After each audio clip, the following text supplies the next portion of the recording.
नमस्कार दोस्तों, स्वागत है आपका आज के एक और नए महत्वपूर्ण वीडियो में। आज के वीडियो में हम देखने वाले हैं मध्य प्रदेश कर्मचारी चयन मंडल भोपाल के द्वारा जो आईटीआई ट्रेनिंग ऑफिसर के पोस्ट के लिए रिक्रूटमेंट नोटिफिकेशन 2026 जारी हुआ है। इसके ऑनलाइन फॉर्म आपके चल रहे हैं जो कि आपकी 17 जनवरी से प्रारंभ है और लास्ट डेट आपकी 31 जनवरी 2026 यहाँ पर रखी गई है।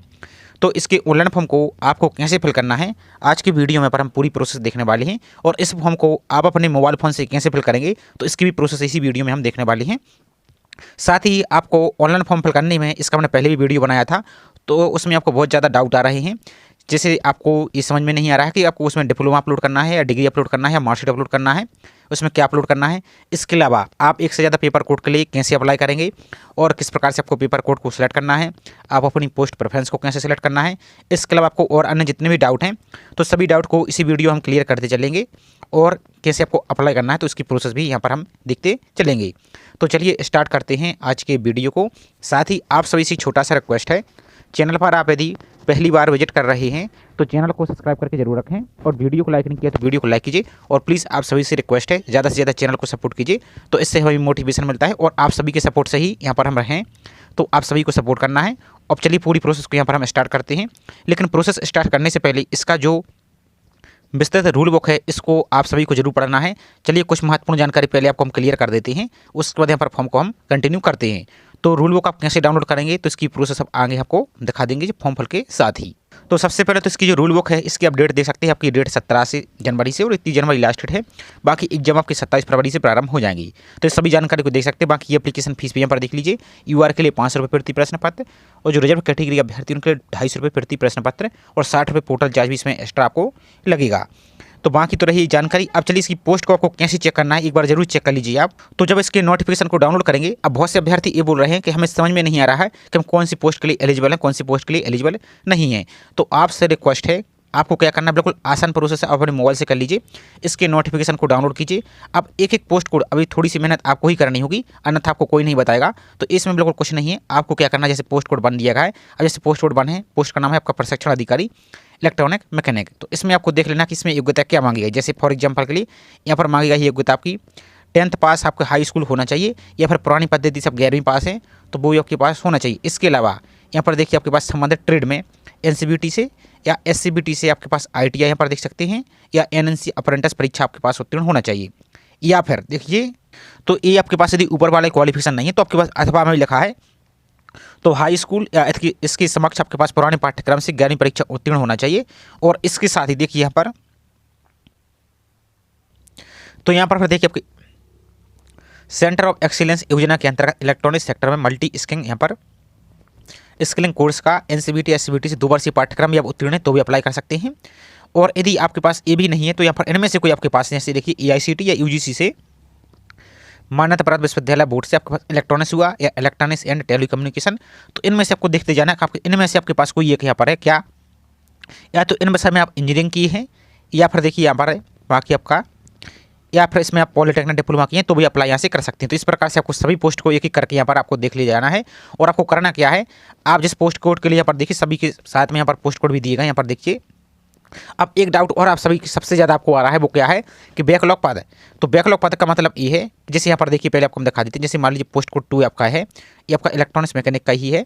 तो इसमें देखिए बैकलॉग पद आपके आए हैं कितने, 3। तो एक आपका एससी के लिए आया है, एक एसटी के लिए आया है और एक ओबीसी के लिए आया है। अब इसका मतलब ये है कि इसके पहले जब कभी आपकी वैकेंसी आई थी तो उसमें आपकी इन कैटेगरी के पद आपके खाली रह गए थे, भरे नहीं गए थे। तो वो जो खाली पद रह गए थे तो वो इसी रेगुलर वैकेंसी आपको दोबारा से फॉरवर्ड कर दी गए हैं। तो इसमें क्या रहेगा कि जो एक कैटेगरी वाले अभ्यर्थी हैं सिर्फ इनके लिए यहाँ पर लिया जाएगा जिस पोस्ट कैटेगरी के लिए पोस्ट है। तो आपको इसको लेकर डाउट नहीं रखना, ये आपकी रेगुलर ही वैकेंसी है। आप पोस्ट प्रेफरेंस चाहे बैकलॉग पद वाली पहली प्रेफरेंस दे सकते हैं या आपकी जो रेगुलर वैकेंसी आई है। रेगुलर का मतलब ये है कि जो आपके नए पद यहाँ पर सृजित किए गए हैं जैसे आपके ये हैं तो ये आपके अलग से नए पद जो आपके पहले भर चुके हैं वो तो भर चुके, जो आपके नए पद सृजित किए गए हैं तो ये आपके अलग से पद हैं। और जो आपके खाली रह गए हैं जो उसी कैटेगरी के इसके पिछली वर्ष में आपके जो एग्जाम हुई थे तो वो बैकलॉग इस प्रकार से देखेंगे। तो ये उन कैटेगरी तो आपके लिए अच्छी ही बात है, इसमें आपको नुकसान नहीं है, आपके लिए फ़ायदा ही है कि ये तो आपके रिजर्व रहेंगे जो आपकी कैटेगरी के लिए है। इसके अलावा जो आपके और रेगुलर वाले हैं तो आपको इनमें से भी पोस्ट मिल सकती है और इनमें से मिल सकती है, दोनों रेगुलर ही वैकेंसी हैं। इसको लेकर आपको परेशान नहीं होना। तो इस प्रकार से आप पोस्ट कोड को देखते जाइए कि कौन कौन से पोस्ट कोड के लिए यहाँ पर आप एलिजिबल हैं। तो आई होप इतनी जानकारी आपको क्लियर हो चुकी होगी। और एक डाउट और आपको कि 2 पोस्ट के लिए अप्लाई कर सकते हैं नहीं, तो चलिए इसकी प्रोसेस फॉर्म के साथ यहाँ पर हम देखते हैं। और अब आपको अप्लाई करने के लिए आप अपने मोबाइल के ब्राउजर को ओपन करेंगे। सिंपल सा टाइप करना आपको क्या, MPESB।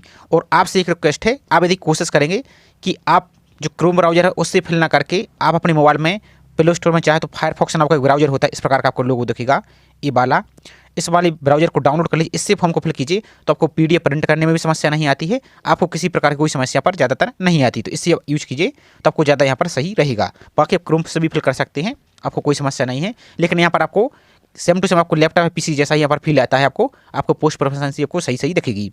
तो सिंपल आपको टाइप करना है MPESB और सर्च पर यहाँ से आप क्लिक कर देंगे। अब आपकी जो पहली लिंक दिख रही है इस पर यहाँ से आप क्लिक कर देंगे। इंग्लिश पर आपको क्लिक करना है। इसके बाद आपको जो ऑनलाइन फॉर्म दिया गया है इस पर आप सिंपल सा क्लिक करेंगे, इसको क्लिक करना है आपको। तो अब आपका इस प्रकार का पेज दिखेगा। अब वीडियो थोड़ा सा ये बड़ा होगा, क्योंकि हमने इसके पहले भी वीडियो बनाया है तो उसमें डाउट आए हैं, तो उन सभी डाउट को क्लियर करते हुए इसी वीडियो को हम यहाँ पर डेडिकेटेड वीडियो बना रहे हैं। तो आपसे रिक्वेस्ट है धैर्य के साथ पहले इसको देख लीजिए, फिर आपको कोई डाउट है तो आपसे रिक्वेस्ट क्या है कि पोस्ट कोड के साथ हम डाउट को पूछिए तो ज़्यादा हमें समझ में आएगा और आपको रिप्लाई करने में भी आसानी होगी कि कौन सी पोस्ट के लिए यहाँ पर क्या डाउट आपको है। तो इस प्रकार से पेज दिखेगा। आपको यहाँ पर जो नोटिफिकेशन डाउनलोड करने की जो PDF का आइकन दिख रहा है इस PDF पर क्लिक करेंगे तो आपकी PDF डाउनलोड हो जाएगी। आप आराम से अच्छी तरीके से पढ़ लीजिए, अभी आपके पास टाइम है। जो भी आपको डाउट है तो आप फिर कमेंट करके आप पूछ सकते हैं। इसके बाद आपको अप्लाई करने के लिए जो ये वाली लिंक दी गई इस लिंक पर आप यहाँ से क्लिक कर देंगे। अब क्लिक करने के बाद इस प्रकार का पेज दिखेगा। आपको जो चेक बॉक्स दिया गया है इसको यहाँ पर आप टिक कर देंगे, इस वाले बॉक्स को आप टिक कर देंगे, आगे बढ़ा पर सिंपल सा क्लिक कर देंगे। यहाँ पर इस प्रकार का पेज दिखेगा। और एक बात और ध्यान दीजिए, ये पोस्ट है आपकी जो वैकेंसी निकली ये सिर्फ मध्य प्रदेश के मूल निवासी के लिए है, अदर स्टेट के कैंडिडेट इसमें आप अप्लाई नहीं कर पाएंगे। तो यहाँ पर आपका जो प्रोफाइल पंजीयन क्रमांक है वो यहाँ पर आप फिल कीजिए। यहाँ पर अपने डेट ऑफ बर्थ को फिल कीजिए, इस प्रकार से कैलेंडर आ जाएगा, या चाहे तो डायरेक्ट भी फिल कर सकते हैं। जैसे आपकी डेट ऑफ बर्थ मान लीजिए 1 जनवरी 01/01/1999, तो इस प्रकार से अपने डेट ऑफ बर्थ को फिल करेंगे और इसके कैप्चा को यहाँ पर फिल कर देंगे 5+2 इस प्रकार से 7, और यहाँ पर आपको सत्यापित कर आगे बढ़ाए पर क्लिक कर देना है। तो जैसे आप नेक्स्ट करते हैं तो अब आपके जो प्रोफाइल की पंजीयन की डिटेल्स है वो आपकी पूरी जानकारी दिख जाएगी। आपको आराम से अच्छी तरीके से पूरी जानकारी मिला लीजिए, इसमें कोई मिस्टेक तो नहीं है। यदि मिस्टेक है तो आप अपनी प्रोफाइल को अभी सुधार लीजिए। अब आपको प्रोफाइल को कैसे सुधारना है, लाइव फोटो कैसे अपडेट करना है, डॉक्यूमेंट कैसे अपलोड करना है, सभी A to Z कंप्लीट जानकारी हमने अलग से वीडियो चैनल पर अपलोड है प्रोफाइल पंजीयन एडिट का, तो उसकी लिंक आपको हम डिस्क्रिप्शन में दे देंगे, तो उसको सुधार लीजिए। और आपको फॉर्म में किसी प्रकार की गलती आपको नहीं करनी है, नहीं तो फिर बाद में आपको सिलेक्शन आपका हो जाएगा जब, तो फिर आपको सबसे ज़्यादा समस्या होगी, आपको हो सकता है कि बाहर भी कर दिया जाए। और एक बात और आपको ध्यान रखना है, आपका जो मोबाइल नंबर है और email ID ये आपको दोनों आपको स्वयं के ही फिल करनी है, क्योंकि जब आपका सिलेक्शन हो जाएगा तो दस्तावेज सत्यापन की जानकारी आपके रजिस्टर मोबाइल पर ही और ईमेल पर ही सेंड की जाएगी। यदि आपने किसी और का या किसी साइबर कैफे का फिल करा लिया है तो आपको गलती नहीं करनी है, आप दोबारा से सुधरवा लीजिए मोबाइल नंबर को और स्वयं का ही फिल कीजिए। तो इस बात का विशेष ध्यान रखना है, क्योंकि अभी आपका ग्रुप 4 का जो रिजल्ट आया है उसमें देखा होगा कि कुछ डिपार्टमेंट के द्वारा आपको डायरेक्ट सूचना आपकी रजिस्टर मोबाइल या ईमेल पर ही सेंड की जाती है। अब यदि आप मोबाइल या किसी और का ईमेल फिल कर देंगे तो फिर आपको तो पता ही नहीं चलेगा कि दस्तावेज सत्यापन कहाँ है और कब है, तो फिर आप एग्जाम से बाहर हो जाएंगे।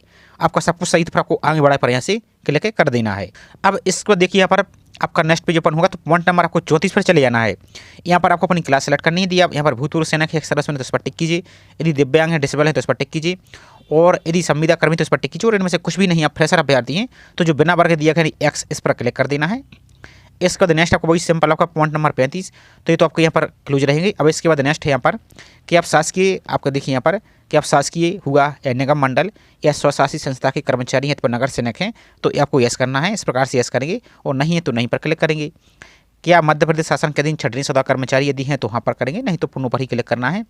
नेक्स्ट, क्या विधवा परित्यक्ता या तलाकशुदा है तो यदि आप फीमेल अभ्यर्थी हैं, यदि इस प्रकार की स्थिति है तो आप यस और नो करेंगे। और चूंकि ये ऑप्शन आपके लिए जब मेरिट पर टिक करेंगे, विवाह की स्थिति यहाँ पर टिक करेंगे तो ही आपको यहाँ पर दिखेगा। तो चूंकि हम पहले से प्रोफाइल में विवाह की स्थिति नहीं पर है तो ये ऑप्शन आपको फिर यस और नो करने का आपको ऑप्शन यहाँ पर शो नहीं होगा।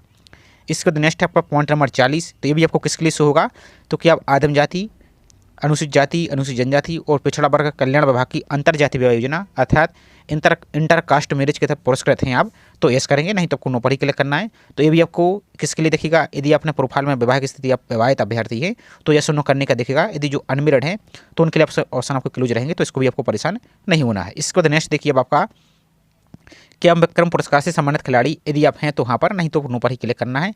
अब इसके बाद नेक्स्ट सबसे महत्वपूर्ण है कि आपके पेपर कोड, अब चूंकि आपने पोस्ट कोड तो आपने देख लिया होगा, उम्मीद हमसे यही करते हैं आपसे। अब यहाँ पर देखिए पेपर कोड आपका इलेक्ट्रॉनिक्स मैकेनिक है, आपका जो भी आपके ट्रेड है उन्हें ट्रेड कर यहाँ पर सिंपल नाम इन्होंने दे दिया है यहाँ पर देखिए, तो ये आपका पेपर कोड है। अब यहाँ पर देखिए डाउट आपको ये आ रहा है कि जैसे आप एक से ज़्यादा पेपर कोड, ध्यान दीजिए पोस्ट कोड तो आप बहुत ज़्यादा फिल कर सकती हैं, जैसे आपकी मैकेनिक वाली डीजल वाली पोस्ट है तो इसके अंदर जो भी आपकी पोस्ट कोड है वो तो आप सिलेक्ट कर पाएंगे। इसके अलावा यदि आप मान लीजिए आप जैसे मैकेनिक डीजल भी आप किए हुए हैं और इलेक्ट्रॉनिक्स भी किए हैं, तो इसका मतलब कि आपके पेपर कोड ए हुआ और ये पेपर कोड बी हुआ, तो दोनों की एग्जाम अलग हो गई, दोनों का एडमिट कार्ड अलग आएगा, दोनों का कटअप अलग रहेगा, दोनों का सिलेबस भी अलग रहेगा। तो यदि आपके पास एक से ज़्यादा क्वालिफिकेशन तो दोनों को टेक कर सकते हैं। अब यहाँ पर देखिए जैसे आपको मान लीजिए फॉर एग्जाम्पल कोपा हुई की हैं आप, और यहाँ पर और आ गई आप नेची की ओर, तो जैसे यहाँ पर देखिए आपकी फॉर एग्जाम्पल के लिए आपकी कार्यालय सहायक, इनमें से आपकी जो क्वालिफिकेशन है उसको खुद एक बार देख लेना है। अब यहाँ पर देखिए जैसे आप यहाँ पर 80 रुपये सचिव सहायक अंग्रेजी, तो जैसे मान लीजिए स्टेनोग्राफर भी आप किए हुए हैं, तो इस प्रकार से ए और जेड इन दोनों को यहाँ पर इस प्रकार से आप टेक कर सकती हैं। तो दोनों के पेपर भी अलग होंगे, दोनों का सिलेबस भी अलग रहेगा, और चाहे तो आप नोटिफिकेशन में पढ़ सकती हैं। तो इस प्रकार से दोनों को फिल कर सकती हैं। चलिए आपको सैम्पल के लिए हम दिखाई देते हैं। तो जैसे हमने पेपर कोड जे और पेपर कोड हमने ए वाला कौन सा है एफ, इनको हमने टिक कर दिया। अब इसके बाद आपको जो पोस्ट प्रेफरेंस है इसको आपको सेलेक्ट करना होगा, ध्यान से देखते जाइए ताकि आपको किसी प्रकार कोई डाउट यहाँ पर ना रहे। तो click here to select preference दिएगा, इन पर आप यहाँ पर सेलेक्ट करेंगे और सिंपल आप जो भी आप ट्रेड के लिए और अप्लाई करना चाहते हैं जिस ट्रेड के लिए, तो आप अपनी सुविधा के आपकी क्वालिफिकेशन के अनुसार आप यहाँ पर टिक कीजिए। ये आपको सिर्फ हम सैंपल के लिए दिखा रहे हैं। तो जो click here to select preference दिएगा इस पर क्लिक करना है। अब यहाँ पर देखिए आपको इस प्रकार की प्रेफरेंस दिखेगी, आपको यहाँ पर देखना है पोस्ट का नाम आपको दिख रहा है यहाँ पर, और यहाँ पर इसकी क्वालिफिकेशन भी आपको साथ में दिख रही है। इस प्रकार से देखते जाइए, इनको जरूर पढ़ते जाना है और कोई भी आपको गलती से भी गलती नहीं करनी है, आपको कोई गलत क्वालिफिकेशन सेलेक्ट नहीं कर देना है। यदि गलती से आपका उस गलत क्वालिफिकेशन पर सिलेक्ट हो गया, सिलेक्शन आपका हो गया, तो आपका मेरिट में उसी के डॉक्यूमेंट चेक होंगे, बाकी पोस्ट में आपका वेटिंग रहेगा। और यदि आप जो इसमें गलत पोस्ट पर सेलेक्ट हो जाते हैं, डॉक्यूमेंट वेरिफिकेशन आपको बाहर कर दिया जाएगा, और जिसमें आप वेटिंग हैं, अब कोई यदि पोस्ट नहीं छोड़ेगा वो, तो फिर आप एग्जाम से ही बाहर हो जाएंगे। इसलिए आपको गलती नहीं करनी है, जिसके लिए आप एलिजिबल हैं उसको ही आपको टिक करना है। तो देखिए यहाँ पर जैसे ये आपकी पोस्ट दिख रही है, तो इसके लिए आपको पहले नंबर पर प्रेफरेंस रखना है। तो इस प्रकार से यहाँ पर टिक करेंगे और इस पोस्ट को सिलेक्ट कर देंगे। तो देखिए आपके पहले नंबर पर एक पोस्ट आ चुकी है।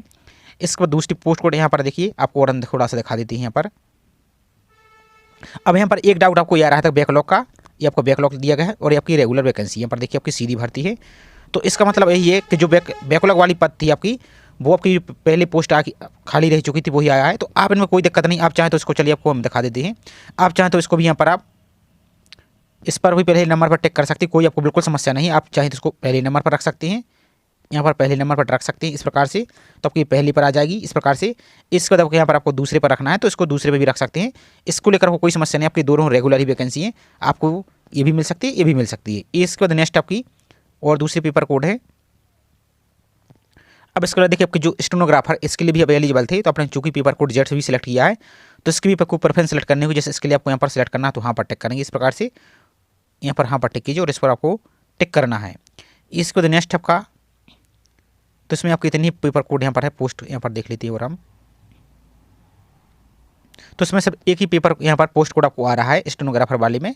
तो इस प्रकार से आप देखिए आपकी 3 यहाँ पर पोस्ट आपकी प्रेफरेंस यहाँ पर सेलेक्ट हो चुकी हैं इस प्रकार से। और जिस पोस्ट के लिए यहाँ पर एलिजिबल नहीं है, हो सकता है आपकी अन्य ट्रेड पर यहाँ पर सेलेक्ट करते हैं, जैसे आप आपके जो और अन्य ट्रेड हैं, तो उसमें आपको यदि जिसमें एलिजिबल नहीं है तो यहाँ पर नहीं पर भी आपको टिक करना है, आपको वहाँ पर ही टिक नहीं करना है, इस बात का आपको ध्यान रखना है। तो चूँकि यहाँ पर हम सिर्फ पेपर कोड सिर्फ एक ही पेपर कोड के लिए अप्लाई करके दिखा रहे हैं, जिसके लिए एलिजिबल नहीं है तो उसको हम खाली छोड़ देते हैं। तो सिर्फ हम पेपर कोड एफ के लिए आपको अप्लाई करके यहाँ पर दिखा देते हैं। तो हमने आपको तरीका समझा दिया है कि किस प्रकार से आपको अपनी प्रेफरेंस यहाँ पर देनी है। तो इसके बाद आपको नीचे को चले आना पॉइंट नंबर 43। तो यहाँ पर आपको रोजर पंजीयन की बात यहाँ पर बोली जा रही है और पंजीयन होना अनिवार्य है।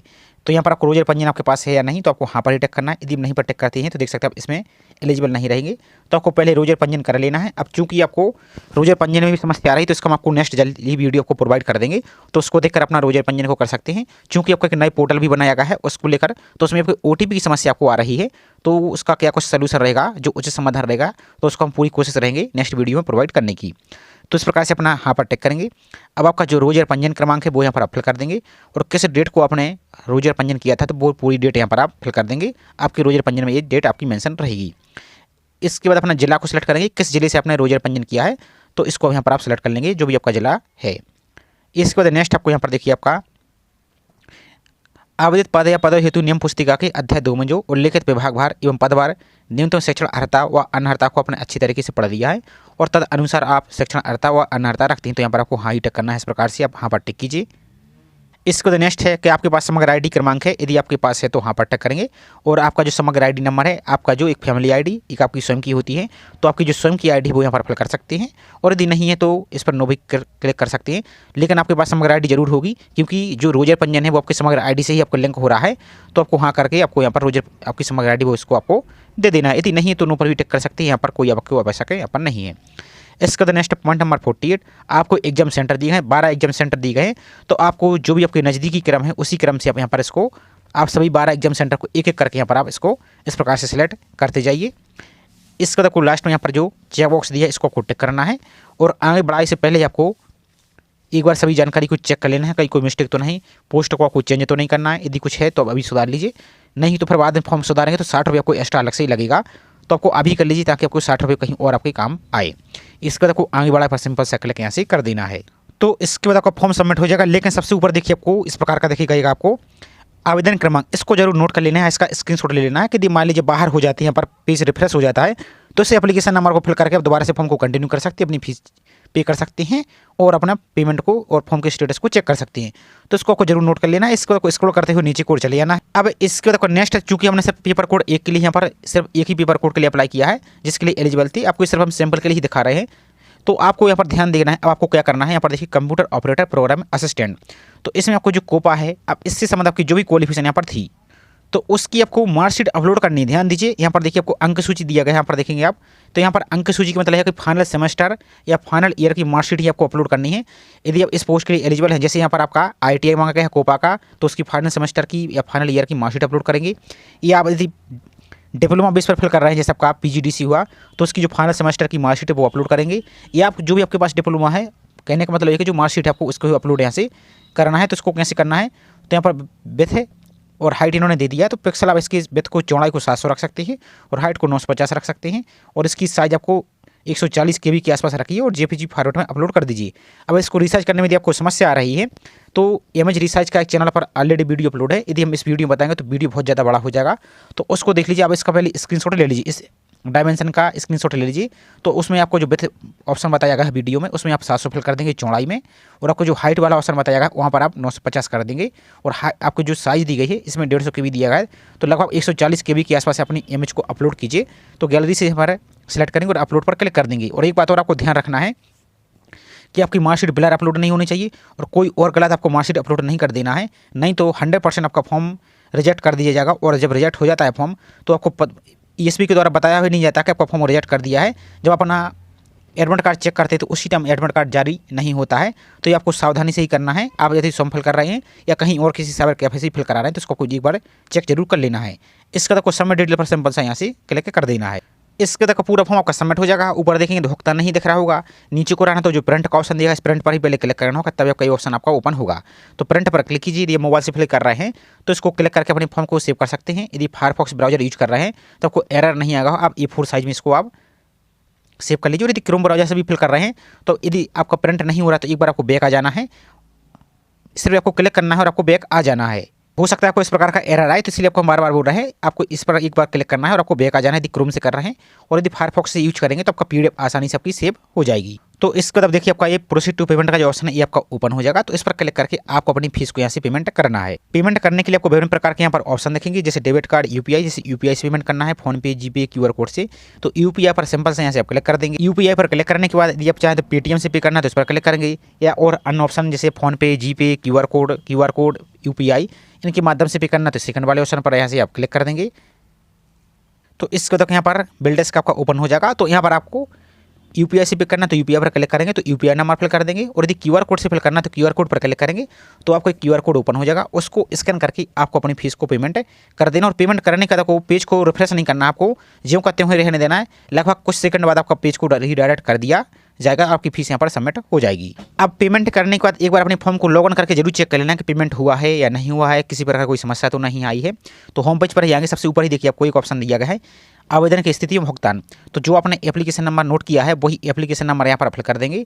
और आपकी जो डेट ऑफ बर्थ है वो डेट ऑफ बर्थ यहाँ पर फिल कर देंगे। यहाँ पर अपना प्रोफाइल को पासवर्ड फिल कर देंगे और यहाँ पर इस कैप्चा को फिल करेंगे। एंटर आंसर वाले बॉक्स में यहाँ पर 5+2 इस प्रकार से 7 फिल करेंगे। यहाँ पर इस वाले बॉक्स में आपको फिल करना है जो भी आपको नंबर दिखे। और आगे बढ़ाए पर यहाँ पर क्लिक करेंगे आप तो आपका पूरा फॉर्म यहाँ से ओपन हो जाएगा। आपके फॉर्म में भुगतान इस प्रकार से दिख रहा होगा।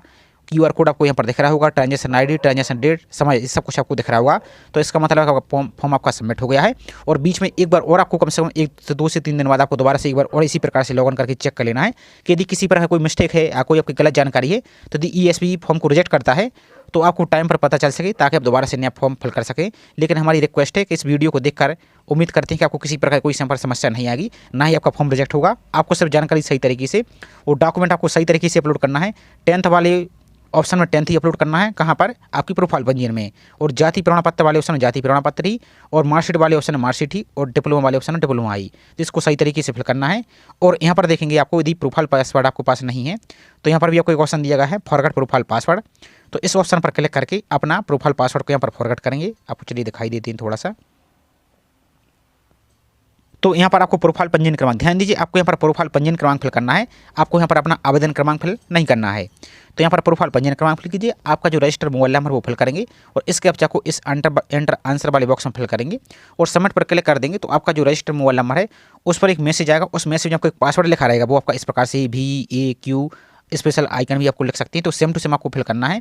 अब बहुत से अभ्यर्थी को एक डाउट और आएगा, चलिए आपको वो भी क्लियर कर देते हैं कि मान लीजिए यदि गलती से आपने फॉर्म सबमिट कर दिया, फीस भी पेमेंट कर दिया, लेकिन प्रिंट नहीं ले पाए तो उसका एप्लीकेशन नंबर आपको कैसे मिलेगा।